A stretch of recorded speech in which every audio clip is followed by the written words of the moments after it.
ठाकुर जी की सत्यानुसरण का प्रथम पाठ। सर्वप्रथम हमें दुर्बलता के विरुद्ध युद्ध करना होगा, साहसी बनना होगा, वीर बनना होगा। पाप की ज्वलंत प्रतिमूर्ति है दुर्बलता। भगाओ जितना शीघ्र संभव हो रक्त शोषणकारी अवसाद उत्पादक वैम्पायर को, एक तरह का जंतु जो सुप्तावस्था में किसी जीव जंतु का रक्त चूसता है। स्मरण करो तुम साहसी हो, स्मरण करो तुम शक्ति के तनय हो, स्मरण करो तुम परमपिता की संतान हो।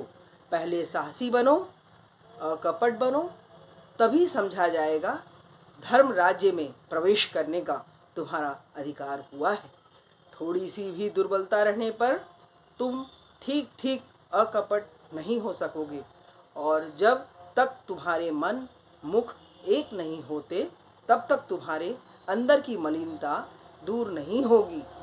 मन मुख एक होने पर भीतर मलिनता नहीं जम सकती, गुप्त मैल भाषा के जरिए निकल पड़ती है। पाप उसके अंदर जाकर घर नहीं बना सकता। विफलता दुर्बलता नहीं है, बल्कि चेष्टा न करना ही है दुर्बलता। कुछ करने के लिए प्राणपण से चेष्टा करने पर भी यदि तुम विफल मनोरथ होते हो तो क्षति नहीं, तुम छोड़ो नहीं, वह प्लान चेष्टा ही तुम्हें मुक्ति की ओर ले जाएगी। दुर्बल मन चिरकाल ही संदिग्ध रहता है, वह कभी भी निर्भर नहीं रह सकता, विश्वास खो बैठता है, इसलिए प्रायः रुग्ण कुटिल इंद्रिय परवश होता है। उसके लिए सारा जीवन ज्वालामय है, अंत में अशांति में सुख दुख डूब जाता है। क्या सुख है क्या दुख है नहीं कह सकता, पूछे जाने पर कहता है अच्छा हूँ, पर रहती है अशांति। अवसाद से जीवन क्षय होता रहता है।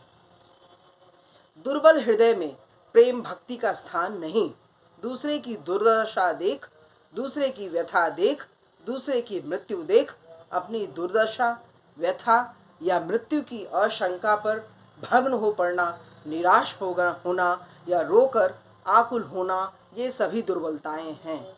जो शक्तिमान है वे चाहे जो भी करे, उनकी नज़र रहती है निराकरण की ओर, जिससे उन सभी अवस्थाओं में कोई विध्वंस न हो सके, विध्वस्त न हो सके। प्रेम के साथ उसके ही उपाय की चिंता करना बुद्ध देव को जैसा हुआ था, वही है सबल हृदय का दृष्टांत। तुम मत कहो कि तुम भीरू हो, मत कहो कि तुम का पुरुष हो, मत कहो कि तुम दुराशय हो। पिता की ओर देखो, आवेग सहित बोलो, हे पिता, मैं तुम्हारी संतान हूँ, मुझ में अब जड़ता नहीं, दुर्बलता नहीं, मैं अब का पुरुष नहीं। तुम्हें भूलकर मैं अब नरक की ओर नहीं दौड़ूंगा और तुम्हारी ज्योति की ओर पीठ फेरकर अंधकार अंधकार कह चीत्कार नहीं करूंगा। जय गुरु।